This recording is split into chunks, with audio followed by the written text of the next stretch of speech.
Thank you, Hal, for leading us in our songs. We're in a series on building better marriages. Maybe this you've said, or this may be something that has just crossed your mind and you didn't say it. But in response to something you may either said or did, you go, what in the world is wrong with you? Or what are you thinking? Sometimes we say that, it's in trouble, or sometimes we just think that. And the reason is because we are different. If we're going to build better communication skills, we've got to learn that as husbands and wives, men and women, we are different than one another. And there was a book that was written a number of years ago, which is a really good book. I had a copy, I guess, 10, 15 years ago, and I don't know what happened to it, but I was thinking about it the other day. It's called Men Are From Mars, Women Are From Venus. And it's a book that talks about the differences of man and woman. And sometimes it is the differences that may attract us, but in the long run, it is the differences that will cause conflict in your marriage. Now, Paul understood that there were differences in human beings, and whenever you get people living together in the close quarter settings of the marriage relationship, there can be conflict. And I want you to listen to what Paul says in Colossians chapter 3 and verse 19. He says, "Husbands, love your wives and do not be embittered against them." Love, that is, have affection and sympathy and empathy toward your husband or your wife, and also try to understand them. Don't become embittered. Because of a lack of understanding, sometimes we wonder, what in the world is wrong with you? What is on your mind? What planet are you from? Remember those kind of things that you think about? And a lot of that comes because of a lack of understanding that we have. And so we sometimes, and there's many times I've been in a counseling situation which the very first thing that comes out of the mate's mouth is, I don't understand him, or I don't understand her. And I go, yeah, that's why you're here. You know, I don't say that, but I'm thinking that. And that is true. That conflict occurs because of a lack of understanding. But God intended for man and woman to be different. As a matter of fact, we're different in 3 different ways. And I want you to hear me out of this before you make any judgment about it, because I'm not judging. I just want to throw some things out for you to understand. First off, God made us different physically. Quick glance, you kind of notice you're different from your counterpart. In Genesis chapter 1 and verse 27, the Bible says, "And God created man, and He created them male and female." He intended for us to be different. He intended for males to be attracted to females and females to be attracted to males. And He intended it for it to be that way. And as a matter of fact, even though current thinking among some circles doesn't believe this, we get a little worried when they don't. And so God intended for us to be different, and we are attracted because of that difference. Then number 2, we are different up here in our mind, personality-wise. Not mentally, but personality-wise. In 1 Corinthians chapter 2 and verse 11, the Apostle Paul says, "For no man knows the mind of a person but his spirit." In other words, I can't say, well, I know what you're thinking, because I don't. You're the only one who knows what you're thinking. Now, we sometimes can jump to conclusions and go, I know what you're thinking. Well, you don't really know what I'm thinking. Why? Because personality-wise, we are different. And then thirdly, we are different not only physically, personality-wise, but also we are different when it comes to our emotional life as well. We are different. Women, on the most part, of course, you know, when we talk in these areas of personality and emotional, we're talking 90–95% are this way. If you look at current behavior, you'll see that this is true. That women are more emotional. They tend to be more on the feeling level. They want to experience, whereas man is more on the conquering level. We're going to talk about how when you have an emotional level and a conquering level and they mix together, there can be trouble. But here's a verse of Scripture that I'd like for you to look at sometime. It's found over in 1 Peter chapter 2. If you like, you can turn there. I'm sorry, 1 Timothy. Let's go to 1 Timothy. 1 Timothy chapter 2, and look with me in verse 13. Chapter 2 and verse 13. And it was not Adam who was deceived, but the woman being deceived fell into transgression. Now, as Paul is writing concerning the fall of man, he says it was woman that was deceived. Why is that? Because women tend to be more emotional. Men tend to be more logical. And he says if you go back and you look, emotions is something that if you deal in that level, that what's going to happen? You can be deceived because emotions are deceptive. Now, logic can be deceptive as well. Writer of Proverbs 21 and verse 2 says that in every man's eyes his way is right, but it is the Lord who ponders the heart. And so logic is not necessarily the answer either, because you can totally reason yourself into left field if you're not careful. But what we're striving for is what Peter calls balance. You remember in 1 Peter 5, he says, be sober, be vigilant, for your adversary, the devil, walks around as a roaring lion, seeking whom he may devour. The word sober there actually means to be balanced. A person who is inebriated, how does he walk? Off balance. And so he says, be sober. What? Be balanced. And so it takes both feeling and it takes logic. You get too far one way, you can get deceived. You get too far the other way, you can get deceived as well. And so we're just different. That's just all the thing that I am saying here is that we are different. Men are more satisfied with what they know or what they think they know. And the key here is that I need to understand this. You see, there are three things that I want you to get out of this lesson this morning. If you can get these three things here, it will help you in building a better marriage, and it will help your communications.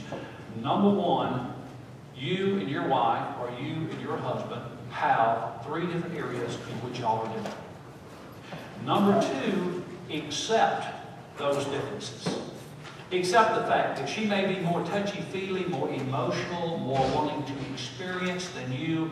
You're more just the facts, ma'am. But if you understand that, ladies, that helps a lot in communication. And then the third thing is learn to accept that there's some of these differences that you're not going to change.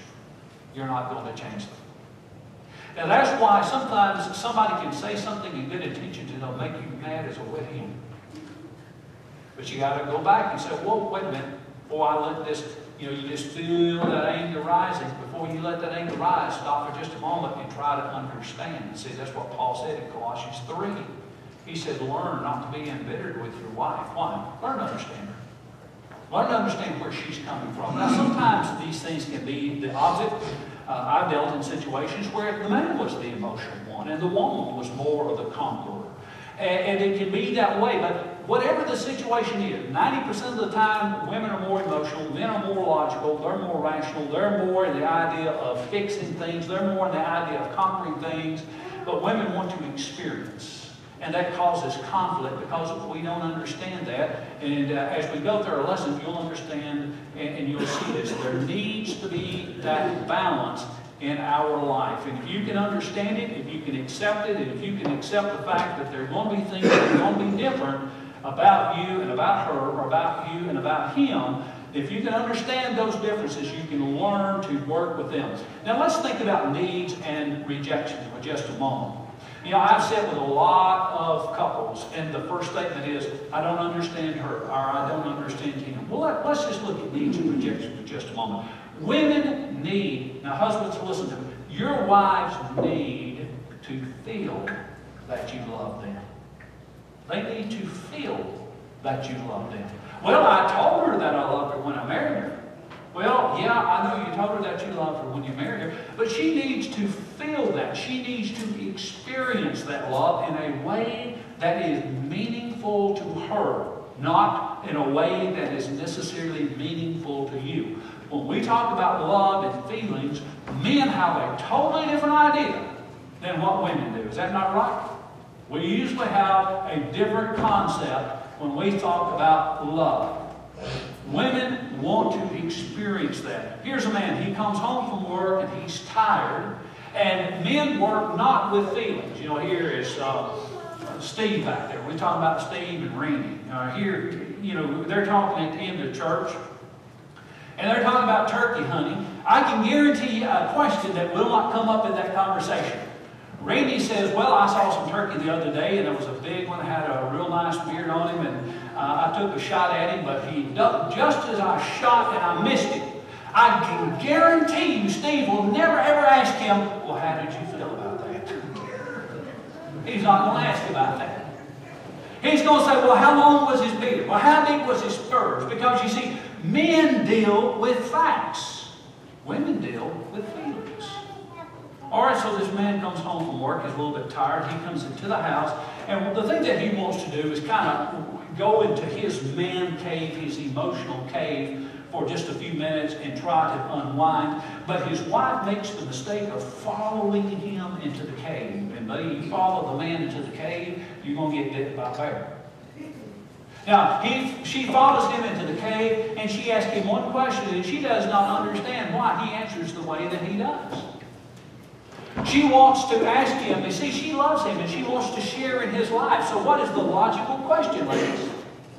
What did you do today?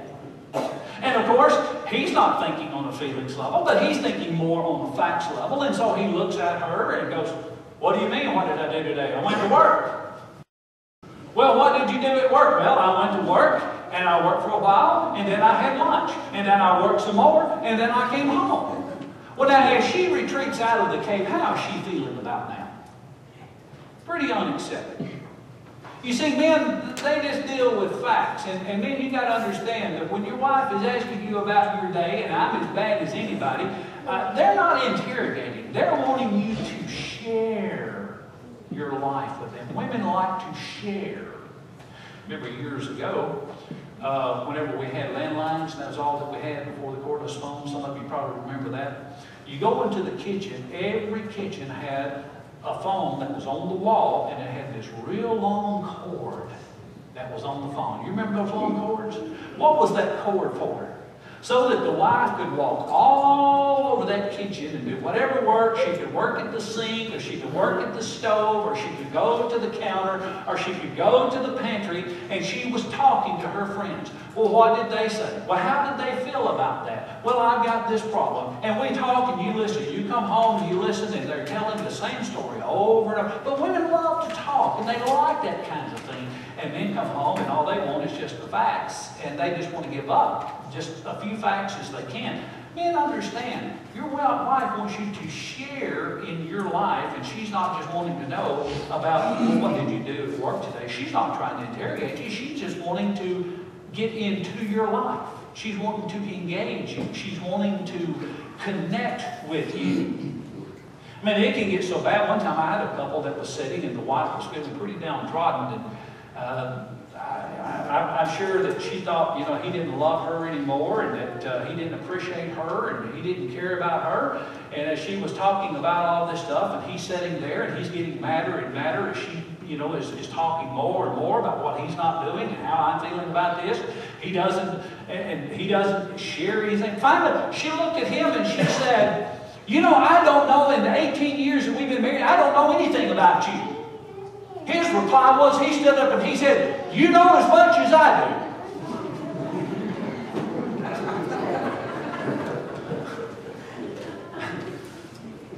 Sometimes it's hard to keep a straight face. But you know, ladies, that's kind of the way we look at it. What'd you do today? Well, you know about as much as I do. And so, give him time to unwind a little bit and come out of the cave. Be careful about the questions. Men, understand that your wife is glad to see you. She is not rushing you, interrogating you. She is wanting to share her life with you. And men, let me tell you, when your wife tells you about a problem she has, she is not telling you that so you can fix it. Is that right? It's really, you know, my first response, because I'm a conqueror, I'm a man.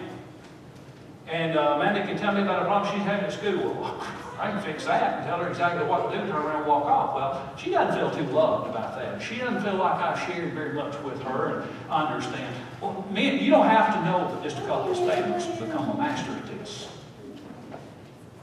When she tells you something, go, I know. I understand. I understand. Now, I'm kind of simplifying it, but you see what I'm saying? That's what she's wanting. She's not wanting you to fix it. She's wanting you to understand. And so that's why that whenever you come home, sometimes you get embittered with one another, and it's because you just don't understand one another. Therefore, yesterday we took our grandboys to the zoo, and man, it was hot. And we got out of the zoo and about the heat of the day and went to Cracker Barrel. While we were sitting there, there was a fellow that was wearing a coat. And Ace is sitting there, and his face is just dripping with sweat, and he is red and hot. He looked over there and he punched me. He said, Papa, that man's got a coat. And I go, I know. And it reminded me of something. Years ago, there was a lady that was out in the Rivergate area, and she was a bag lady. You know the ones I'm talking about? And they all have certain things in common. One of the things is, in a day like today, they're going to be standing out there with a coat on. Isn't that right? They're going to be standing out there. You can spot them a mile away. It'll be a bag lady or a bag man, either one. But they've all got coats on.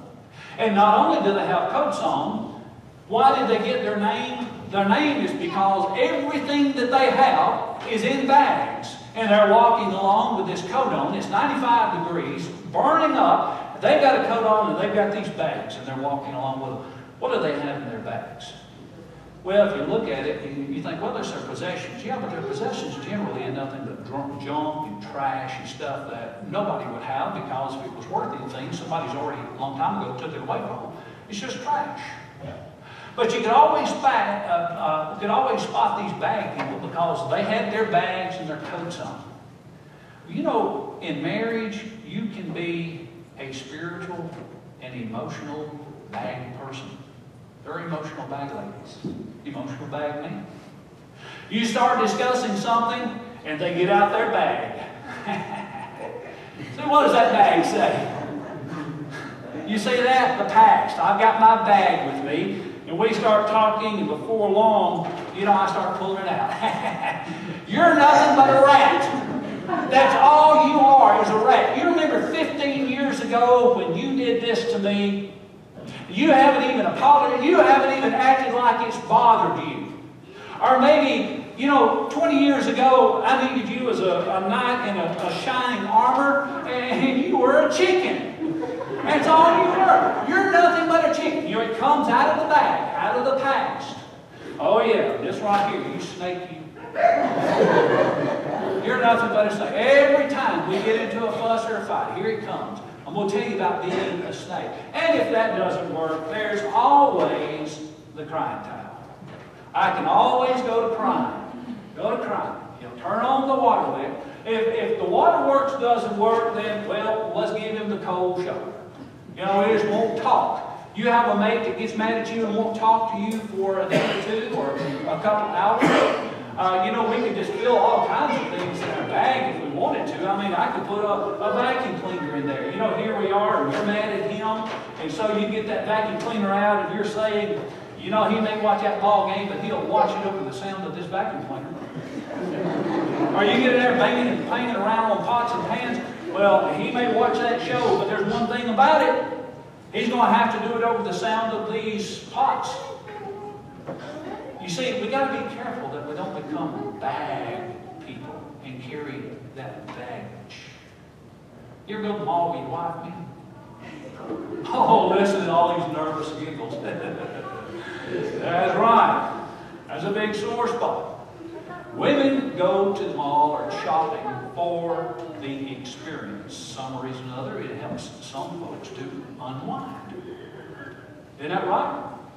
They go. Sometimes they fill their cart with stuff. They feel that emotion release, and they just start putting that stuff back. So I'm not going to buy it. You ever done that? Go, you get a bunch of stuff in your cart and decide you don't want to buy it. Well, here's your husband. You know, you're dragging him along with you, and he's not wanting to go. Why? Because he's a conqueror. You know, we're going to go to the mall and we're going to buy a blouse. Well, we go to various boutiques and dress stores and department stores, and we look at them. And, you know, now, me, I can tell you where every shoe department and every store is. You know why? They have chairs. I can sit down. I can sit down. And I love going to Walmart or to Kmart with Amanda because for $1, see now Kmart's real smart. Or is it not Kmart but the other, Target. Because they've done cashed in on the idea, you can go up there and for $1 buy all the popcorn you can eat while she's in there. You can go and buy you a big bag of popcorn and just make a competition out of it. See if you can eat that bag of popcorn, eat one kernel at a time. Only eat one kernel at a time. One kernel at a time. But you know what your wife would really like you to do? Just to shop with her. You know, I've been with Amanda, we've been looking for that blouse, and I go, man, alive, can't we just buy this blouse and go home? See, that's the conquer. I want to go out there, find that blouse, bag it, tag it, and drag it home. Let's get it into home. But it's an experience many times for ladies to shop. And they want us to be involved in that experience. We want to go and conquer. Isn't that right? We want to go right in, get what we want, turn around and walk right out. Not look at anything else, not do that much shopping, but we more in a conquering mode. And so learn to that. Traveling. How about this? You love to travel with your mates? Man, that's a big sore spot right there, traveling with your mate. Women like to experience the trip. They like to travel a little while and stop and have lunch. They like to go a little further and see this little quaint antique shop or whatever it is and stop. And look, you ever wonder why women travel in packs a lot of times and they have so much more fun together than they do with you? We see men look at trips as what? Something to conquer. It is the necessary evil to get from point A to point B. I remember growing up, now if you ever made a trip with my father, you would understand that we would leave Tampa, Florida and get back to Decatur, Alabama in about 7.5 hours. You know how many bathroom breaks we made in that trip? If we were lucky, 2. Because he wanted to conquer that trip. Isn't that right, ladies? You know, you say you love me, but you won't even stop and let me go to the bathroom. But men understand, women want to enjoy the trip. Men, we just want to conquer it and get out of there. And so it's vital, it's important. You realize, you know, whenever Peter talked about the women as being the weaker vessel, he's not referring to the fact that they're weak-minded or weak in personality or weak in emotions. To some degree, he's not even talking about the fact that they're weak physically, because that may not necessarily be true. He's referring to the fact that men and women are different. And the illustration that Peter is using is basically 2 different dishes. This is Tupperware. This is China. Which one is the weaker vessel? I don't dare put that in the dishwasher, or in the oven, or the microwave, or drop it on the floor. I treat it delicately and with respect. Because it's China. This thing here, I can throw it in the dishwasher. I can put it in the microwave. I can drop it on the floor. I can freeze it. I can do all kinds of things with it. It sells for about $10. This dish here sells for about $100. Now you see, what is he saying? He said, don't treat your wife like Tupperware. Treat her like fine china. Difference. Big difference. If you treat your wife like Tupperware, you're in control. But if you treat her like she's a piece of fine china, it'll bring in dividends that will be blessings that are greater than anything in this world. You treat her with respect, with understanding, because she's not like you. She's different.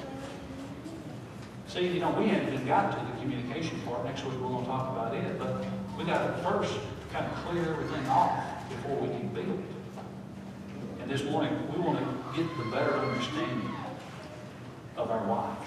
Wives, we want a better understanding of our husband. And so this morning, when you're tempted to say, what is wrong with you? Try to have a little